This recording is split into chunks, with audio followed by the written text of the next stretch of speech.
Aujourd'hui, je vais vous expliquer comment identifier les forces et les faiblesses de votre portefeuille d'investissement avec RBakin. Donc, premièrement, quand vous ouvrez RBakin, vous devez aller dans la section Investir et sélectionner la petite pastille Diagnostic. Donc, cliquez sur Diagnostic et là, on va tout calculer justement notre diagnostic sur votre portefeuille. Et on utilise à peu près une dizaine là, de critères pour analyser votre portefeuille et on vous le traduit dans... En fait, c'est des calculs mathématiques, on s'entend, mais on vous le traduit dans un langage que vous allez comprendre. Donc, risque de change, dans mon cas, j'ai aucun investissement dénominé en devises étrangères. J'ai que quelques actions canadiennes. Donc, ça me dit, vous êtes à l'abri du risque de change. Je m'y attendais, cela dit, il y a beaucoup de gens, puis ça, c'est une erreur que j'ai faite au début de ma carrière d'investisseur. J'investissais surtout aux États-Unis et là, je me suis retrouvé à avoir du rendement négatif, donc perdre de l'argent alors que mes stocks allaient en haut, puis je comprenais rien. Pourquoi? Ben, le dollar américain allait pas bien. Moi, je pensais que j'investissais dans des belles compagnies. J'investissais dans des belles compagnies et dans le dollar américain et j'ai eu tort sur le dollar américain. Donc, toujours savoir si vous avez un risque là, de devises étrangères.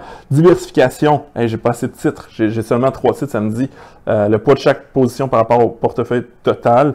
Bon, vos placements ne sont pas très diversifiés. Sinon, si on peut regarder d'autres choses au niveau de la répartition d'actifs, donc vous avez un portefeuille de croissance, ça me dit aussi, finalement, j'ai pas de titre à revenu fixe, donc d'obligation dans le portefeuille, c'est que d'équité, donc pas très diversifié. Ratio court-bénéfice, il me dit c'est quelque chose de positif. Le prix de vos actions est raisonnable. Le ratio court-bénéfice moyen de vos actions est de 12,67. Donc, ils font la moyenne du ratio court-bénéfice qui est un ratio de valorisation. Si vous ne comprenez pas le petit texte qui est là, hey, c'est quoi le ratio court-bénéfice? Si vous écoutez mes vidéos, je l'explique 1 million de fois. On clique sur « En savoir plus » et on vous l'explique. C'est l'un des ratios les plus populaires pour mesurer la valorisation des actions, le ratio court-bénéfice. Puis on le calcule en divisant le prix d'une action par le bénéfice par action de l'entreprise. Essentiellement, on veut voir combien on paye pour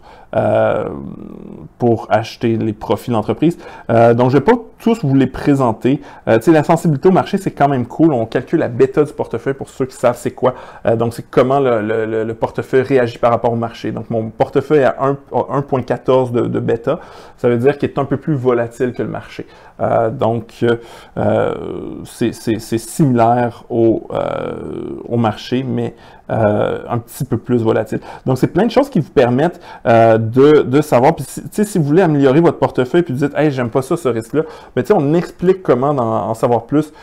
C'est quoi les secteurs qui sont moins volatiles, par exemple, si moi je voulais diminuer mon risque ou l'augmenter parce que je veux aller chercher plus de rendement puis plus de volatilité.